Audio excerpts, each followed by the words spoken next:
Bouillon de culture ou encore extrait de Révolution douce, ces produits imaginaires renvoient évidemment à l'esprit de Magritte.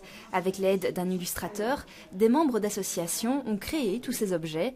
Accessible jusque fin mai, cette exposition temporaire inaugure l'année consacrée à Magritte. C'est magnifique comme des œuvres d'artistes professionnels, cette petite droguerie poétique, qui joue d'ailleurs sur un objet de Magritte, un bocal avec une étiquette et le jeu poétique des étiquettes. Donc tous ces éléments-là contribuent à montrer qu'il y a un esprit Magritte et que cet esprit Magritte, c'est un esprit de la Belgique.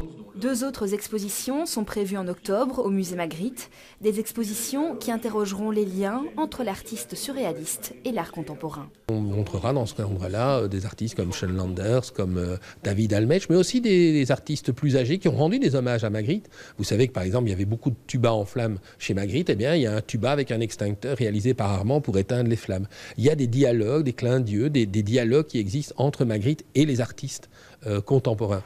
Autre lieu, autre ambiance. Dès septembre prochain, c'est l'Atomium qui accueillera une exposition temporaire. On ne montrera pas d'œuvre originale, l'expo se veut ludique et grand public. Les visiteurs pourront s'immerger dans l'univers surréaliste de l'artiste. Pour être correct, René Magritte n'a jamais fait quelque chose à l'Atomium. Il n'a pas fait de peinture où l'Atomium figure dessus, ou il n'a pas fait une peinture dans l'Atomium. Mais on trouvait le lien quand même très fort parce que ce sont 2 icônes belges qui se rencontrent. D'autres initiatives locales et régionales sont prévues, notamment la création d'une bière ou encore des promenades guidées et des conférences. Autant d'initiatives pour montrer la richesse de l'œuvre de Magritte et la richesse de Bruxelles.